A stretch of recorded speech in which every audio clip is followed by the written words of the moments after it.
Boston Bruins fans, we're starting to get players for our struggling team because we're another damn Boston team that was supposed to do good this year, but we're just not. Well, at least we're in the playoff race. That is, unlike the Bruins, unlike the Celtics. But look, we got ourselves a relatively good player here, guys. We got Taylor Hall from the Buffalo Sabres. In addition to this, we also got Curtis Lazar from the Sabres. The Sabres are receiving Anders Bjork. I butchered that really badly. I do York. apologize. York. It's Anders Bjork. York. All right, you guys can go read the damn article in the description down below. I'm going to try to pronounce this stuff. They're all well. We're also giving them a 2021 second round pick to Buffalo.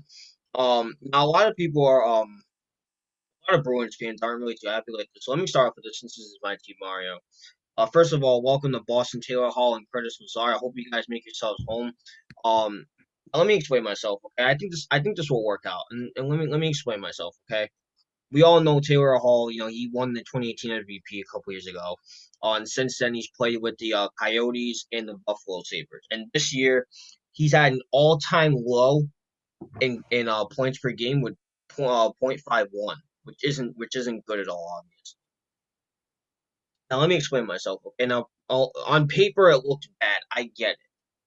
You also got to remember the team Taylor Hall played with, the Buffalo Sabres.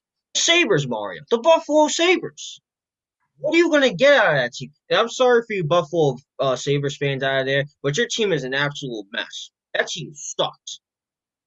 This is the same team that went on an 18 game losing streak, and I think this year I can't remember how many points. I remember the last time we talked about them with Ralph Kruger, they only scored 16 points in an well, so far throughout the season. And I think at that point they were almost halfway through the season. Which I mean, let's be honest, no one on that team is doing good. But when you really look at it on paper, yeah, this trade doesn't look all that good. But when you think about it, it's not even Taylor Hall's fault. It's not even Curtis Lazar's fault. It's nobody on that team's fault. Well, I mean, at some point, you got to start pointing fingers. Like the team, the players need to produce on the team, and you're absolutely correct. But when you go on an 18 game losing streak, who's going to be motivated from that? Nobody. It's 18 games you just lost that you could have done something with, and you didn't. You know what I mean? So I mean, you can't just blame Taylor Hall for that. Everybody on the team was not playing good, and they should have been. But with that being said, as for Taylor Hall, I think this is the best case scenario for him. He's going to a team that's relatively struggling. They need that veteran presence. And I actually didn't even notice Mario, but Taylor Hall's been in the league for 11 years. I didn't know he was in the league for that long. I really didn't. I really didn't know. I know he was in the league for quite some time, but I didn't think it was 11 years. And he's only 29 years old, so he's still got age on his side.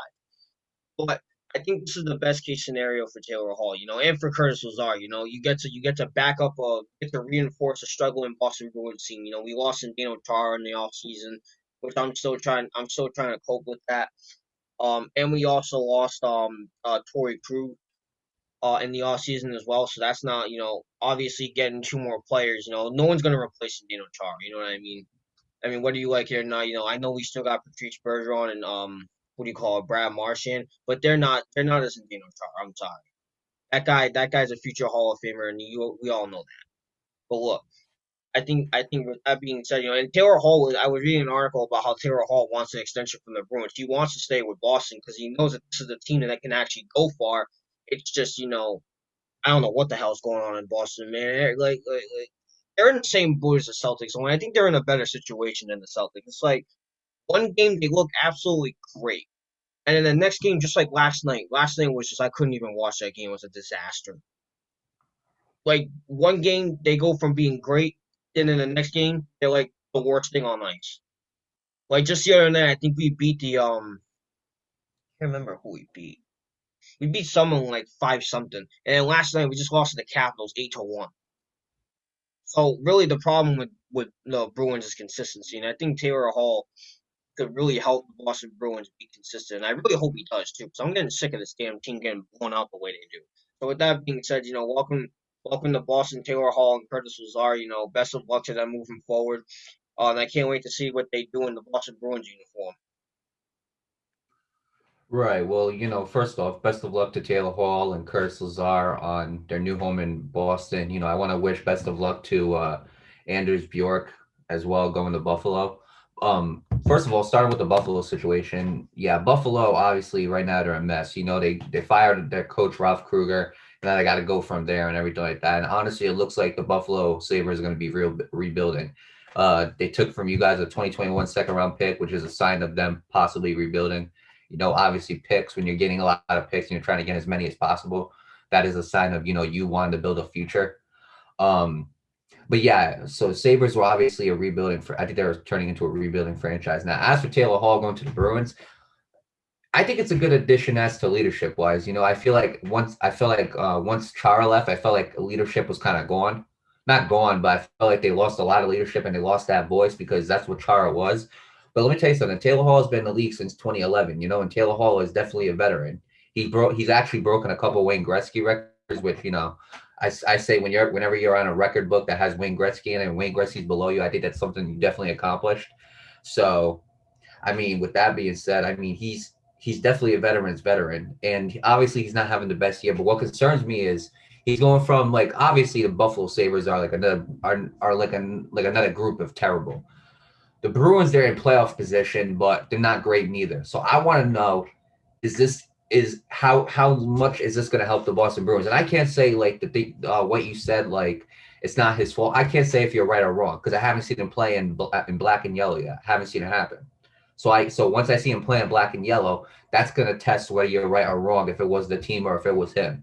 Obviously, Taylor Hall. Obviously, once you played for 10 years, obviously start turning into a veteran, and age isn't on your side. But I mean, you look at Taylor Hall. I mean, he's not a bad player. Like I gotta be real. He isn't a bad player. I mean, obviously, is he in his prime? No, he's not in his prime. But Taylor Hall is a very very when he was in his prime, he was a very very good hockey player. You know it, I know it. He was a very good hockey player. Um, I want to say his best year was probably 2017, 2018. He had 39 goals, 54 assists, and he had 93 points. I want to say that was his best year. Um, he had a very good year as well in 2013, 2014. Had 27 goals, 53 assists, and 80 points.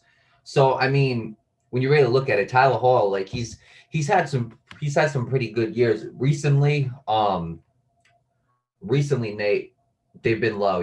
His last 3 years. This year he had 2 goals. Last year he had 10, and then the year before he's had 6. So when you really look at it, like I don't know. It's looking like a downhill. It's looking like a downhill for Taylor Hall. It is. But who's to say he can't revive his career in Boston? Boston is a great place to play. Obviously, if you want to win a championship, Boston is a very good place to win a championship. Um, they're always I feel like a playoff contending team. They're always a championship contending team.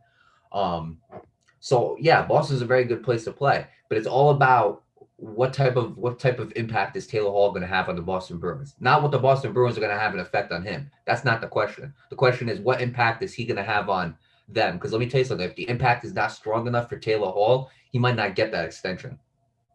You know what I'm saying? That extension is not set in stone. So, in order for Taylor Hall to stay with the Boston Bruins, he's going to have to show something that he hasn't shown in the past 3 years, or the past 3 seasons. He needs to show that he can be a very, very big piece to this team, opposed to just being a veteran who can teach younger players. He has to show more. But with that being said, I do wish him the best of luck, and everybody who was traded in that trade, I wish them the best of luck. And I can't wait to see Taylor Hall in black and yellow.